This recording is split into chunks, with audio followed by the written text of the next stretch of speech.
Hello, welcome to the GridCast. I am your host, Danny Cox, and with me is my no-host. Conan actually isn't here right now. He's in sunny Cancun, Mexico. But actually, Tyler and I are here out in LA at the LA Fit Expo, and we are here at the NPGL Pro Days hosted by the LA Rain. And as you can see behind us, it is the Grid Rig, and the athletes are getting prepared to do the races this afternoon. So, today is episode 7, and guys, I got to tell you, I'm probably the most excited about this episode than any other episode we've done so far. We have Doug Larson and Mike Bledsoe from Barbell Shrugged. Say what? What was that again? Oh, yeah. Doug Larson and Mike Bledsoe from Barbell Shrugged. I cannot believe it. And so without further ado, let's just get on over to Quadrant 1. Hello, welcome to Quadrant 1. I am really stoked about our guests. We have Mike Bledsoe and Doug Larson from Barbell Shrugged. Welcome to the podcast, guys. Thanks for having us. Yeah, good to be here. I am totally stoked to have you guys here. So thanks a lot for agreeing to be on our podcast with me. Yeah, thanks for having us. I only agreed to do it because Conan's not here. Yeah, thank God. He's such an asshat. I know, dude. I hate that guy. Yeah, I do too. I don't even know who he is. You know, I think you guys need to be a permanent replacement. Sorry, Conan, you're getting the boot. Later, dude. All right, so I want to talk about the podcast and how you guys actually started Barbell Shrugged. What made you guys actually start and decide, yeah, I think we're going to do this awesome podcast called Barbell Shrugged? It was really my idea to begin with. No, I'm just kidding. It was all Mike's. Yeah, I had been listening to Rob Wolf's podcast, and I had, and CTP, the guy who is behind the camera and who edits down our show and does a lot of our website stuff, he was interning at our gym at the time, and I was like, oh, you should check out this Rob Wolf guy, and he was like, you should check out this Joe Rogan guy.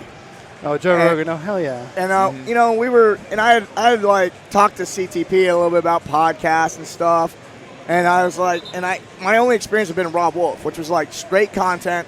I love his stuff, but only because I'm going to nerd out about nutrition. I'm not going to sit there and be like that. Like, you know, that's not my style. And so, like, my idea of podcast was that.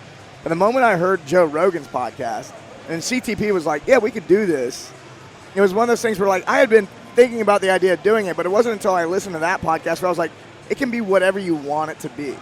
So you're, like, in my mind, the podcast had to be, like, this super content-driven thing, and I was like, eh. Well, now there's like this murder mystery podcast, right? That's like the most famous in the world right now. Oh, really? Yeah. So I've never heard of it. What are you talking about? Yeah, so like there's this murder mystery podcast that's out there right now. I can't remember the exact name of it, but it's the most popular one in the world currently. Wow. But I thought Rogan was like almost number one, wasn't he? Yeah, but it's just for this short time period, and people are just. Well, yeah, iTunes also like skews the. That's true. Like if you're new, then like. You get some like benefit, like the formula changes for you for a short period of time. It's interesting. That secret that happens formula, all the time where is. someone launches a new podcast and then they're number one on iTunes like that week. Yeah. And they're like, we're number one on iTunes, and it's like, well, not really. And then a month later, it dies back down. But not to bust anyone's bubble. Damn it.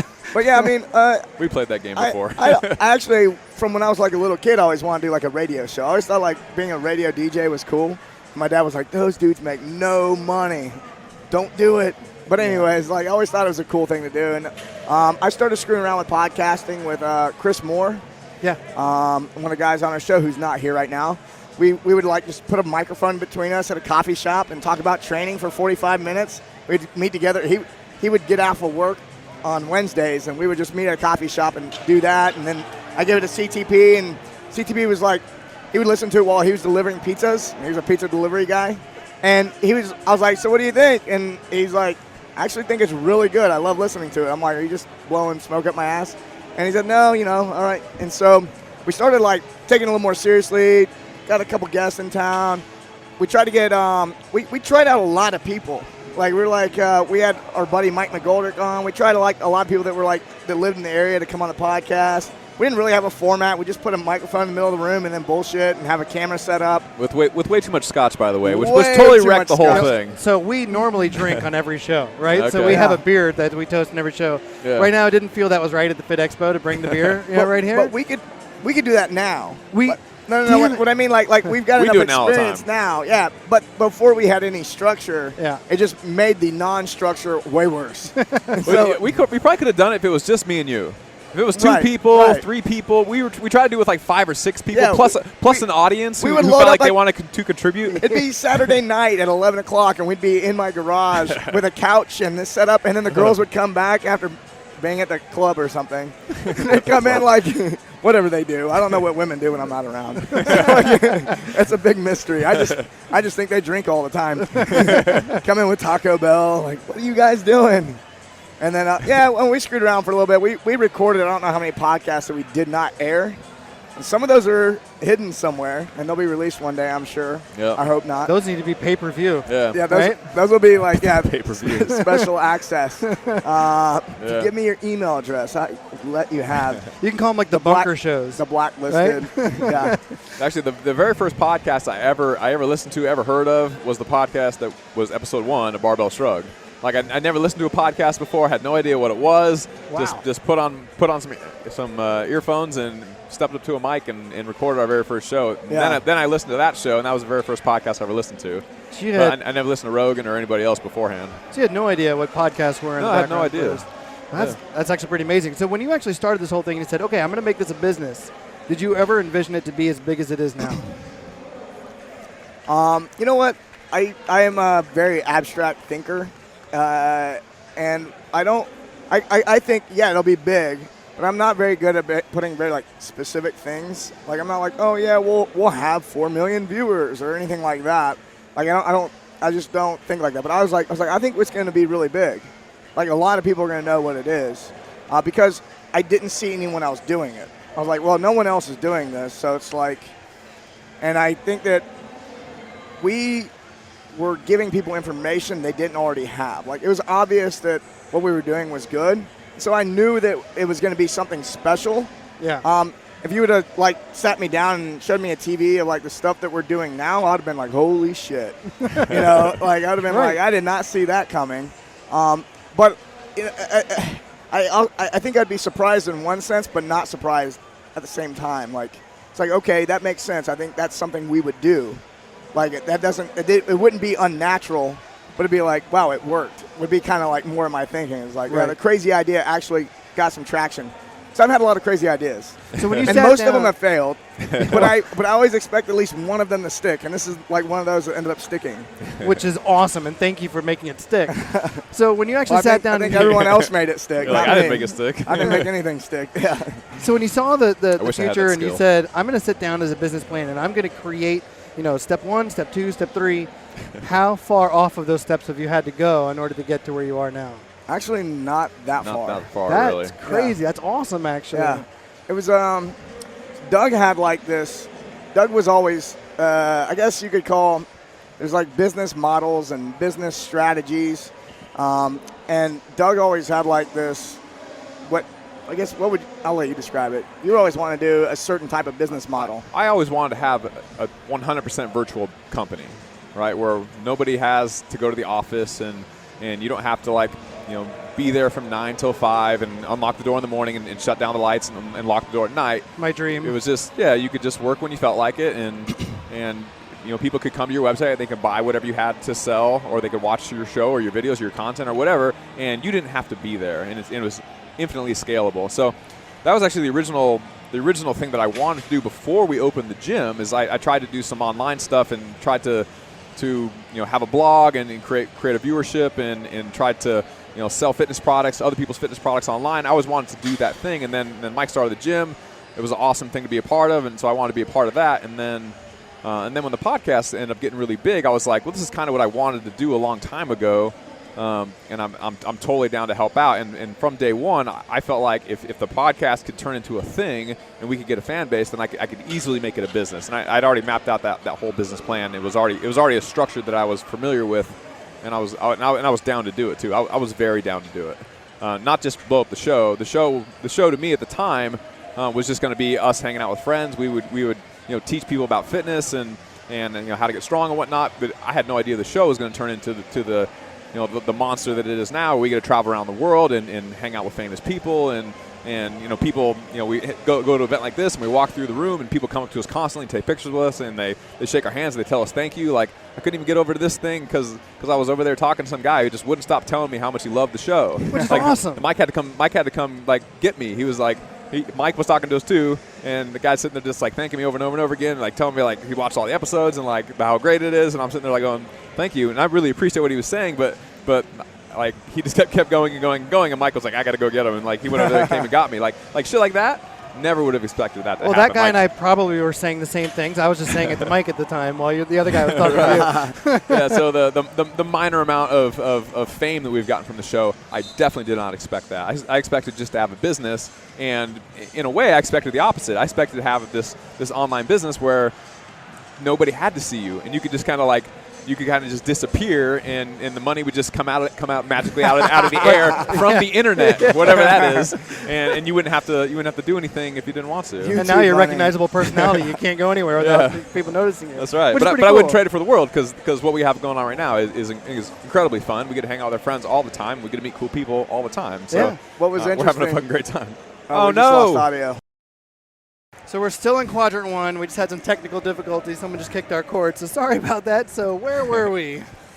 I don't know. Last thing I remember, I was getting scolded for standing right in front of the scorekeeper's vision. Yeah, what the heck? We told them we were going to be over there. They're like, you're perfect right where you are. Apparently not. Well, you know what's funny is, Doug had been wanting to do the business online for a while. Yeah. And he had described it to me, and I thought it was interesting. I couldn't grasp how we could have that audience. And definitely the podcast was not something where I was like, from the day one, was like, this is how we can generate an audience where we can bring people in and do business with them or anything like that.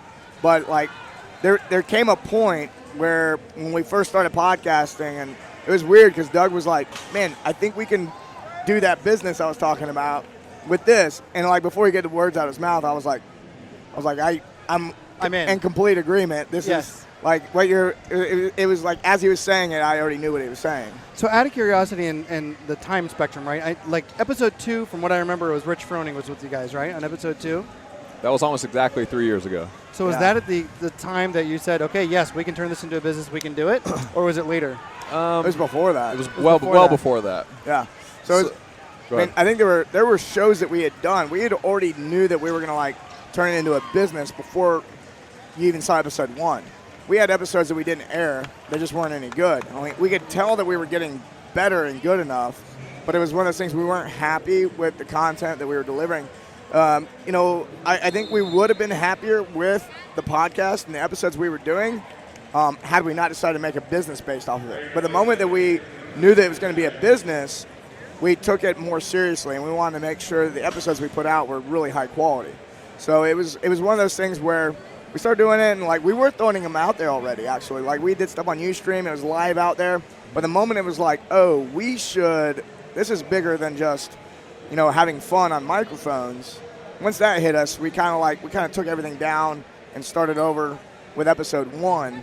And I think there was probably, Chris Moore and I probably had like maybe 7 or 8. There was just the 2 of us. And then with me, Chris, and Doug, there's probably 3 or 4. And then there's like episode 0 that's never been posted. That which we need to see at some point for pay-per-view. That one's probably the best one to post. It was like, I don't even know what we did it about, to be honest. I don't remember. Yeah, we've had a similar moment. I left on? Yeah, I think he left in the halfway through, like one of the first ones. Yeah, I walked out. He was like, this is stupid. Like, this is so bad, I'm leaving. So we've actually had a similar moment for us. So we decided in late December, I think this could actually work. So we shut down for a month in January because we decided to redo our studio that we have. Instead of just having just some chalkboard, let's redo the studio, let's reinvest into some equipment, let's get some stuff going so we can attend these pro days. So we've had a similar awakening. Hopefully it turns into the mecca like you guys are, but we'll see. Yeah. The mega structure or whatever. Yeah. I actually, I wouldn't call what we have as a mega structure. I think we're just kind of like tip of the iceberg right now, to be honest. So like, I think a lot of people see like some of the stuff that we've done and think, oh my God, this is huge. Yeah. And I really like what we've done, and I've enjoyed the journey thus far, and I'm really happy with it.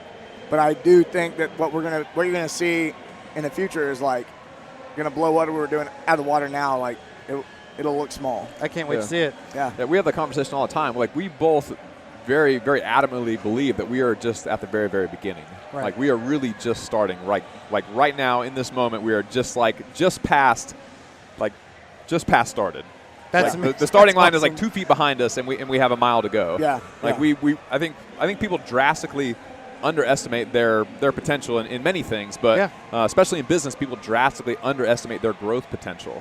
You know, if you think about like the classic example is like the McDonald's brothers sold their business to Ray Kroc for like $1.2 million, and now it's worth like 3,000 times that, or whatever it turns out to be. Whoops. You know, and so, and not that we're trying to turn into the next McDonald's, or like we think we're going to be this big like multi-billion-dollar company or anything like that, but I do think that people tend to see us as what we currently are, and we're kind of put in this little box like we're successful, but we're just going to be this podcast, and we're going to go around, we're going to interview people, and we're going to sell, seminars and training programs online, and that's great. But I feel like we have so much more beyond that we are already headed to. That in 5 years we're going to say, remember when we used to do that, like that little podcast, and we had that website, and we had like 20 people on our team. Like, isn't that funny compared to where we are right now? Yeah, like, I feel like we're going to be so far beyond that we'll be unrecognizable in 5 or 10 years. And I don't know if that's a prediction or if that's just like me being passionate about the future and really optimistic about it, but I really feel like that's going to be the case. Well, I think that's important. If you're passionate about it, you probably will make it come true.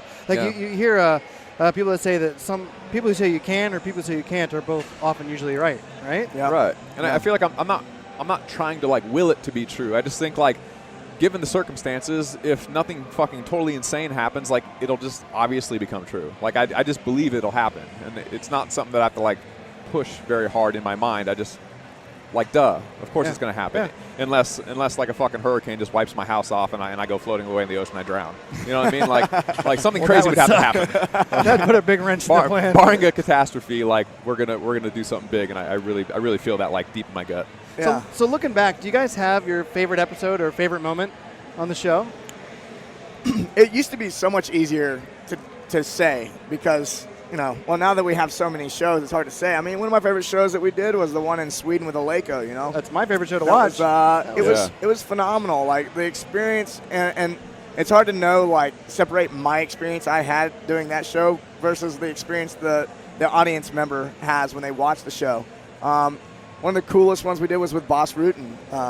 He's a badass fighter. Like, he was fighting in Pride, like, way back in the day, and, like, he's one of these guys where, like, if I would have ran into him 5 years ago, I'd have been like, oh, like I'd have been like starstruck, and I'd be like, holy shit.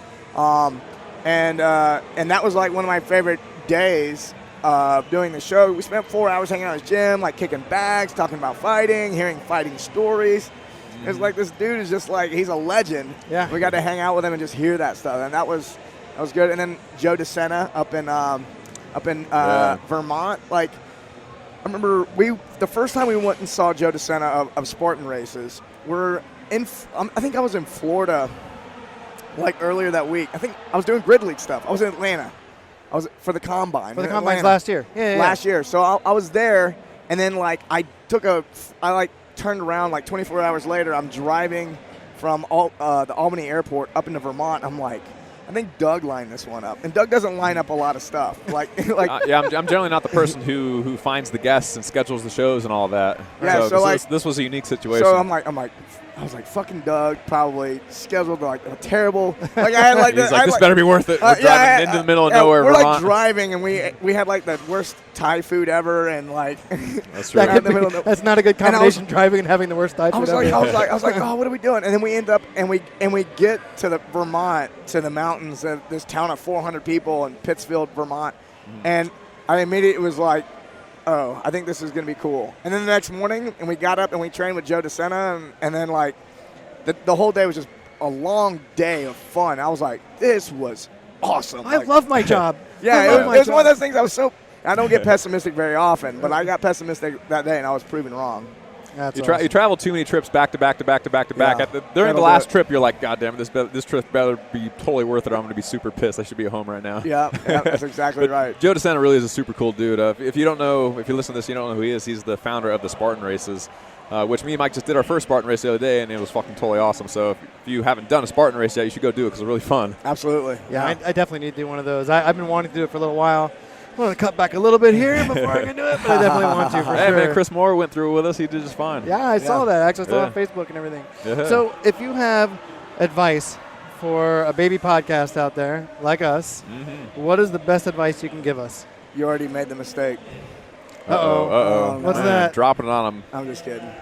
There's a little. I want to hear the mistake. I was like, what is it? Yeah, what is I'm ready. Well, there's one tactic to use to like blow your podcast up.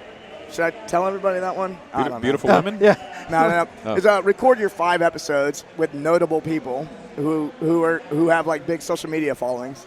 Well, I need to get someone else then. Sorry, Yeah, guys. yeah. We didn't do this, by the way. Yeah, we didn't do this. And this you record 5 episodes with notable people, and then you post them all on the same day together. Okay. And then you say, hey, promote your show to us, and you'll get a massive amount of traffic. And this is like something that I feel like everybody should know at this point. This is a pretty simple tactic to put in place for marketing purposes. Right. But yeah, that's that. And the second thing is have a format for your show. And, got that. That's good. Yeah. You do, actually. That's a good job. As soon as I walked up and you were like, oh, we got a format, I was like, oh, you're doing great. So like, and with our format, our goal is to have someone learn something. At the end of every single show, we want someone to be able to walk away from that show and have something they can implement that's going to benefit their life immediately. Absolutely. So that's kind of like, if people can use that information immediately, they're gonna love it. Well, thanks, guys, for letting me geek out real quick on Quadrant 1, talking about podcasts and everything. But next, we're going to go into Quadrant 2, and we're going to talk about what it takes to be a grid athlete in comparison to a CrossFit athlete. So without further ado, let's kick it on over to Quadrant 2. Awesome.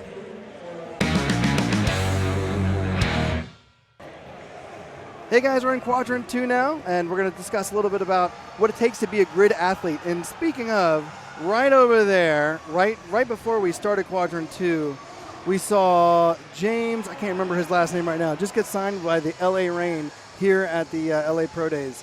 It's pretty awesome to see someone who was a grid athlete before just become a pro. So anyway, let's talk about Quadrant 2 a little bit. So some athletes who we've talked to recently have chosen to go strictly grid, and some have chosen to say, you know what, I'm gonna concentrate on the games right now, and then I'm gonna focus on grid after the games, right? Yeah. So in your opinion, can the same athlete do both and train for both? I think there is a 10 to 20% of the athletes that are at the games could also do this well. The best of each won't be, the best games athlete won't be the best in this arena, and vice versa. So kind of like Taylor Stallings. So Taylor Stallings is someone who's not going for the games. She's strictly going grid, and she was an MVP last year for the NPGL. Yeah. So certainly the more experienced or more evolved a sport becomes, the higher the standards are. So if when CrossFit first came out, games in 2008, 2009, 2010, every year it gets harder and harder and harder, and the standards get higher and higher and higher. And that's happening with the grid right now. It's already happened with CrossFit. It's continuing to evolve. The standards are getting higher. It's going to happen with grid as well. And so every year it's going to be harder and harder and harder as athletes become more and more CrossFit specialized and more grid specialized. So if it's ever possible, then it's possible maybe this year, but it's going to get harder and harder every single year. And then as Mike said, it's only a very small percentage of people that are going to be able to make that happen. And you're going to have to basically the biggest, strongest, fastest CrossFit athletes that might be able to carry over and do grid as well. But long term, they're going to have to pick one or the other. So what is the training, like what kind of training and differences is there for a CrossFit athlete versus a grid athlete? I think for the CrossFit athlete, there's definitely more long, slow distance type of training is beneficial. If you want to go to the games, you have to be able to log so much volume. If you watch CrossFit athletes come on the grid for the first time, and you see them try to cycle anything. Box jumps is a really easy one to watch. You watch an experienced gridder, somebody who's been, that was competing last year, and even if you were to take a top games athlete, and you watch them cycling the box jumps, the games athlete is like stuttering. They don't know how to go fast. Right. They may have known how to go fast at one point in their life, but at some point of becoming a games athlete, you have to learn how to make yourself last longer. You have to pace it out. Right. So like Rich Froning, when he wins the games, how many times did he doesn't win all of Friday and all of Saturday. Right. He ends up winning on Sunday. Absolutely. Right? So he's out there just crushing, and people are falling apart. He's more resilient. He's got durability. and his endurance is higher. Well, even during those workouts, it's pretty impressive. Because so I was at the games last year, and it never once looked like he was hurrying through any one of the workouts. Sure. Yeah. Right? He puts the bar down. If he's going to the next square over, he just kind of kicks it over and then starts it again. And this is but he's way ahead of everybody else. And this is a completely different deal. I mean, you can watch. I mean, I watched athletes kind of evolve. Like I saw them at the combine, and then I saw them throughout the year, and then I could see athletes. They learned how to be fast. They weren't rushed, but they learned how to like really explode and not pace themselves, because it's so ingrained in their bodies that they got to pace. So sprint intervals are going to be really good for training for the grid. Like as a CrossFit Games athlete, most of these guys, especially if they're a fast twitch athlete, someone who tends to be fast, they got to do a lot of training to try to slow themselves down. And then if you're in a grid athlete, you got to go fast. And if you're someone who tends to be slow and more endurance related, you're going to have to do a lot of explosive training. So what you'll notice is like last year, there was a lot of bigger, stronger guys and girls like that did really well on the grid who have a hard time even getting to the games. And the training you need to do, it's interval-based. I mean, you want to do like 60 to a minute and a half or 2 minutes of really high-intensity work followed by some rest. And you could sit at your computer, watch the thing, and go, okay, this is how long the interval is going to last. It's going to be really high level, high skill, heavy weight, and you're going to have to like go really fast. So even though these CrossFit Games athletes are practicing to cycle faster, they're like still cycling smooth and slow, whereas these guys are having to cycle with some speed. And I think it's phenomenal that the judges with the Grid League can even keep up with the speed of the bar, because some of these weights, they're moving it so fast. I'm like, how are they even, it's like I'm having a hard time keeping up, and I've been watching people train for 18 years. Well, we've heard in the background that there's a big focus on training the judges a little bit more this year because it's so fast and because it's so technical, and you have to find it really quickly, those reps. That's pretty difficult for the judges. Yeah. But as far as the training goes, got to be stronger, got to be faster. Not so much endurance. I think some people might underestimate how much endurance is needed for the grid, because I did. And then I started talking to some athletes that were pretty experienced. They got into it last year, and they're like, oh, shit, there's a little more cardio here than I anticipated. But it's still, not nearly as long and aerobic as CrossFit is. So not seeing his specific training routine, but, Baltimore Anthem, they signed Dmitry Klokov. Yeah. Right? Huge name, obviously. Yeah. So what do you think? Do you think a person like that can come onto the grid and cycle really quickly through these movements? Or what do you think he needs to kind of focus on in order to get ready for the grid? Teamwork. I mean, that's something most people don't think about. He's been, I think right now at this stage, people are finding like these specialists. And last year, a lot of people were going for the generalist. I was like really surprised, because when the Grid League kind of like announced how the sport was going to run, I was like, oh, this is going to be nothing but specialists. And I talked to the coaches, like, no, we really need the generalists still. I'm like, okay. And then this year, it's like it totally turned. Like, everyone's like, yeah, we're looking for the specialist. You should have been a consultant for these teams. That's another way to make some money. Maybe, there you go. Hey, we may see all the specialists come out and be even worse this year, so maybe I shouldn't be. But I shouldn't be the consultant for any sport, I don't think. No, but these guys like Igor comes on and Klokov, I mean, these guys are specialists. Absolutely. And then the other thing is with the specialists, these kind of specialists, they're used to being individual athletes. They're not used to having to like toss barbells to the next guy or have to time with other people. I think that's going to be the biggest challenge. But I think there might be some teams that are swinging really hard to the specialists this year that will probably swing a little bit closer to the center next year. There's a big learning curve still, right? Yeah, and then I think a lot of people are going to see like the power of teamwork and coaching dynamics and team dynamics. And then also I think this is the same for the CrossFit Games for the teams as it is here, is I think the women are playing a huge role, and I would like to see like a 60-40 like emphasis put on the women over the guys. Whereas some teams have got like a super strong guys, and the girls are good, but I think the teams that you see are going to excel have like super strong ladies. Yeah, absolutely. So everyone's heard of, Wendler, like 531, stuff like that. So if you need to train someone to go to 100% capacity for 20 reps plus, right, how do you change their training in order to do that? Well, Wendler very intentionally in a lot of ways is a pretty low volume program. Right. There's not a lot of volume. granted, this isn't crazy volume compared to some of the CrossFit training that you'll see with many of the games athletes, but still, it's going to be way more. You're going to need way more volume than you would get with something like 531. 531's a fucking awesome program. Yes. But is it the most ideal program 100%? If you're trying to be a professional grid athlete, probably not. You're probably going to need more than that. If you're trying to have good endurance, which for this sport basically means good strength endurance and good speed endurance, good power endurance, which means you can be strong, fast, and explosive many times in a row with a short rest in between. You have kind of interval endurance, if you will, where you can run full speed, take a short break, and then run full speed again, and you don't get slower and slower and slower on subsequent intervals.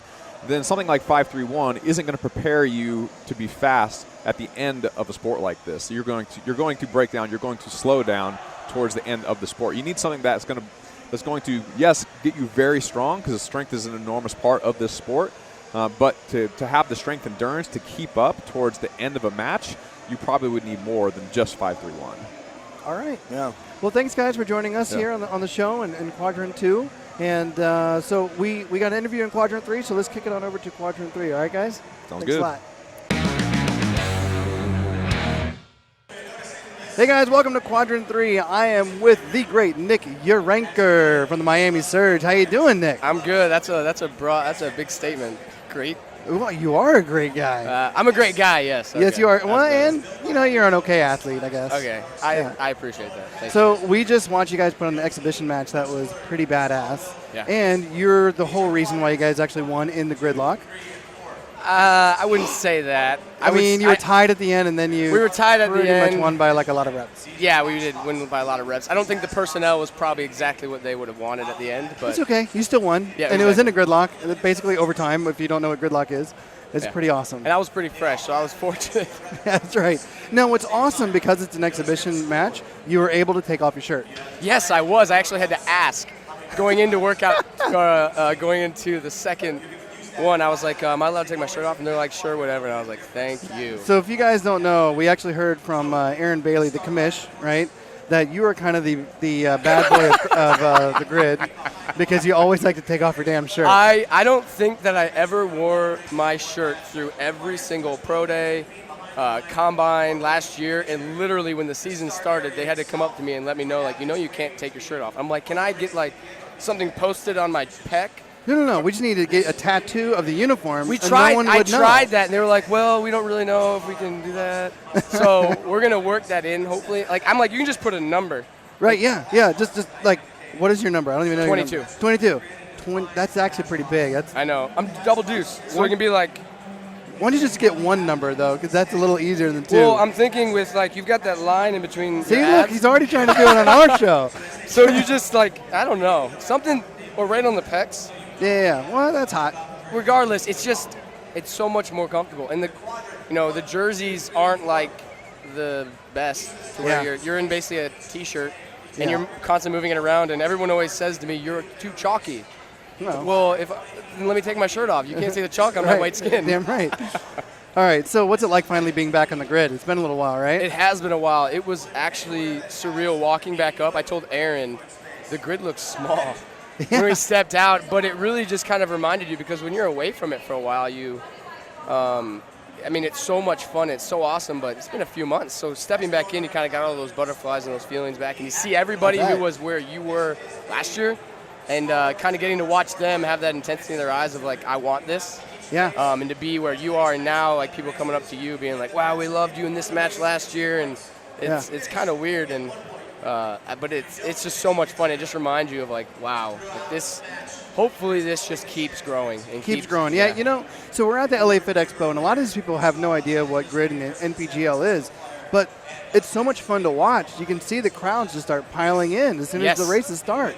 It's amazing. I know. It was infectious. We needed some bleachers. That's one of the things I kept hearing was we need bleachers, because when we started, there was a decent amount of people, but by the end, I think I looked over at like race 10, and it was just packed. Oh, yeah. And I'm like, I wonder who they're watching. And then I noticed that everybody started taking their shirt off, and I was like, good. I don't want to be the only guy standing there with my shirt off. No, it was really exciting, and I actually heard them talk about it yesterday. A lot of the officials talking about possibly putting in bleachers, at least in San Francisco in June. So okay, hopefully that'll be able to be more crowd conducive. That's why I wasn't sure if they're going to keep racing through all of them, because this is awesome to be able to have this type of an exhibition. I know having each person do the elements and have their own races, but to let us come in and race and now get to watch them race, I know they haven't been doing this in all the pro days so far. Right, yeah, no, we were at Boston last week, and they didn't do grid racing. I mean, they try to do certain elements like a shuttle run and then do 10 deadlifts or so, but they didn't actually have a full grid race. So it's pretty cool. Oh, pretty this cool is awesome. So what is your training routine like? Are you trying to go for the games this year or not? Yep, trying to go for the games. Which region are you actually? Central East. So now we'll be the central region up in Minneapolis. Basically, they're putting us really, really far away. So, that's true. So yeah, training's right there. I mean, that's what kind of got me good at this. I've kind of been weighing my options coming, year or two. Like, will I focus on just grid? Because, I mean, I was just talking with somebody about how the longevity here is there. But this is more like football, where off season the injury's less, but in season you're going to get beat up. Did you feel a lot of injuries as a kicker? Yeah. I wouldn't. No. I had to make some tackles, but I wasn't like a small guy. Right. But no, that was actually probably beneficial when I went to college and ended up just kicking, where I got to save my body, and the beauty is I got to stretch like 2 hours a day. So every day I stretched. So people ask me like, how are you so flexible? And I was like, well, when you stretch until you're 23 or 24 for 2 hours a day, it stays with you for a while. Mobilizing is key, people. Yeah, and I don't have to mobilize anymore. Right. So you're perfect. Right? No, I'm always like, am I still flexible? Okay, I'm okay. All right, very good. So do you see that there is a difference between the CrossFit training and grid training? Oh, yes. I mean, I think that's kind of the tough part, is there are certain athletes that currently where the sport is can come in with CrossFit training and shine and do well. Yeah. I mean, I think that's because the sport's so new. Right. But in 3 years, you're probably not going to see that. You'll still have those freak athletes. An example would be Bo Jackson or Deion Sanders play baseball and football, and they can excel in both.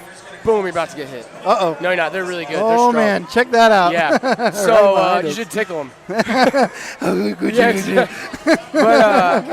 But really, I think that you're going to have those athletes that can come in and just do it, and those are going to be more of those ones where they're going to be those fringe athletes who they're really strong or they're really good at gymnastics, and they've kind of like got that hole that they're trying to fill and fix. And those are going to be the athletes that are going to come in and shine. But for the majority of the athletes who are trying to make a team, or maybe they're that utility guy or that person who maybe can fill in a specific spot, they're going to have to train specific for it. Right. So there's going to be that separation that comes. And like I was saying, I know that I'm a really good athlete, so I can fill in a lot of spots. But there's going to come a point where I'm not going to be that athlete that I am now in 3 years. It's like doing CrossFit and having a 225 snatch 4 years ago. Right. You were the man. Yeah. Well, now that 225 snatch is going to get you the regionals? Yeah, you're not even going to get. Yeah. I mean, now it's 300, and even there you're gonna have 4 other guys doing it with you. So. Yeah, absolutely. And the grid, the more it grows and the more people that come to the sport, the harder it's going to be, right? And the athletes are going to be even better. Exactly. And that's where it's going to come into that point of like, do you have the confidence that you can come in with just that training? Well, for instance, how do you think it changes the sport when you have Dmitry Klokov? Exactly. Right? Well, and that's the thing, like the way that they've changed it with enabling you to, excuse me, with enabling you to just have a guy come in for one time. I mean, I kind of have said this sport is more about the generalist and the strong generalist on the guys and the women's side with that gymnastic stuff, but then having your guy in a box. So example would be your Dmitry. You've literally got him in a box, and then a workout comes, you pull him out of the box, you let him go, and you put him back in the box. Yeah, and absolutely. Then you've got your other utility guy who can then fill in the guy you pulled out. And then you've got your gymnastics guy who you pull out of the box, you throw him in, he wrecks it, you throw him back in the box. Yeah. And then you put another guy out there. So they're a star for a few minutes. Exactly. And it's one of those where it's almost like somebody says now, instead of it being, I love race 7 because I love watching these guys throw it, they say, I love race 7 because I can't wait to see what Dmitry does. Yeah. But then he's going to be done. Yeah. So it's almost like you can have those specific races where you're just like, I know so-and-so is going to be out there. And it's not about, in 10, sometimes you may be like, oh, Nick's going to run the whole thing. And then you realize, like, wait, he got destroyed doing something else. Now he's not even out there. Whereas Dimitri's going to be out there trying to hit that last bar. Yeah. Even if he's got 10 seconds, he's going to run to the last bar, and he's probably going to rep it out 4 times. Yep. And then the crowd's going to go crazy, and they're going to put him back in the box. Absolutely right. But that's pretty exciting, though, right? Oh, as a fan, it's going to be exciting awesome for us. Like I said, I can't wait to compete against just all the different types of athletes, because now it's not, last year it was CrossFit athletes coming in and kind of okay, you're a stronger one and you're this and that. And now it truly does give you the ability to have just somebody who has the ability to do something crazy, because you don't need to worry about like, well, we've only got 5 guys and yeah, he's amazing, but what happens when, he's got to do a bar muscle up? Even if it's just one, we need him. Yeah. And then now you literally can just put him back in that box. Yeah, totally. Well, thanks a lot for coming on the show. I really, really, really appreciate it. No problem. And good luck next year at the Miami Surge and in the CrossFit Games. Thank you very much. Let's head on over to Quadrant 4, guys. Thank you. Hey guys, welcome to Quadrant 4. I'm still here with Doug Larson and Mike Bledsoe from Barbell Shrugged. So what do you see for the future of Barbell Shrugged? This is where you get to predict the future, and then we get to come back in a year and we get to see if you're right. See the 8 ball, magic 8 ball. Yeah, we actually, I think for the first time, the longer we do this thing, the further out we project, and the further out and it actually feels really weird. About 2 months ago, I'd say about 6 weeks ago, it was something happened to us. We were like talking and having conversations, and I was thinking, and I was like, holy shit, I'm actually thinking about things like a year out from now, which is I can't even imagine which was really hard for us for a long time, especially in 2014 because we were traveling so much. Yeah. That it was hard to even think about the next day a lot of times. So slowing down and zooming out was really tough. We definitely took some weekends here and there to intentionally do that. But it was still it just wasn't coming. And then about 6 weeks ago, it was mid-December, the conversations were getting really good around where we were going. So we're going to turn this thing into a 3-headed monster, right? So we have Barbell Shrugged, which is, the main head. And then we have Barbell Business, which we have a podcast that's going on already. It's to help gym owners, box owners who most people get in the business because they want to help people and they want to coach. They don't want to run a business. Right. But you're going to have to learn how to do that. And when they get in the middle of it, they're like, oh, crap, this is the business. Yeah. Dang it. So we started that podcast, and we do have something that, a business product that people can purchase. And we kind of played around with that a little bit last year, but we didn't put everything into it. Well, we recently hired AJ Roberts, who is a phenomenal businessman and marketer and world-class power lifter. He squatted over 1,200 pounds. He's the first guy to squat over 1,200 pounds. At what weight was it? 242? It was 242. 242, yeah. No, it wasn't. 308. No, it was 308. I keep on thinking he was smaller. We joked about being 242 the other day, but no, he was heavy. Yeah, he was big. He's over 1,200 pound squatter. He trained at Westside, so he understands and he does CrossFit seminar, powerlifting seminars and stuff like that. So he understands that side, and he's a really great businessman. We brought him in. We're going to really push the barbell business front really forward. We're going to really help a lot of gyms this year, and that's going to grow immensely. A year from now, we're going to have a group of gyms. We're looking at probably 50. We're going to bring them into this small circle, and we're going to really help develop them. If you're interested about that, go to barbellbusiness.com. I'm going to go ahead. Shameless plug. Go there. If you want to learn how to better run your business, do that. We're really going to push that front forward with him. Doug and I do not have the bandwidth to handle Barbell Shrugged and that. And then we're also starting Barbell University. And that's going to be a little more of our focus, especially Doug, I think. And we're bringing in Dr. Andy Galpin to help run that if you watch the show with him. We're going to create university-level education for coaches. Holy cow. That is going to be we're going to be launching a pilot program in the next 6 months, like a pilot course. But my goal is by September to have a full-fledged pipeline built, and people can enter into that. And when they come out, they can go, I learned how these 9 fundamental movements, but I really don't have all the pieces to be a head strength and conditioning coach, right? Yep. Well, we're going to fill all those gaps. I mean, we're going to go over psychology, nutrition, training for different types of goals, getting bigger, getting leaner. There's a million things we could go over, right? And we're going to map out and really figure out what it is that coaches want to know, what they need to know to be the best of what they can be. We're going to teach that to them from the perspective of application, though. If you go to a regular university, which me and Mike both have degrees in exercise science and physiology and whatnot, and if you've ever gone through a system like that, you know that a lot of your professors couldn't fucking train anybody, right? They don't. They might not even exercise themselves, like other than It like happens. kind of normal person exercise. Like they're not an exercise professional, and they're teaching you exercise science, and then you kind of have to go figure out what to do with it.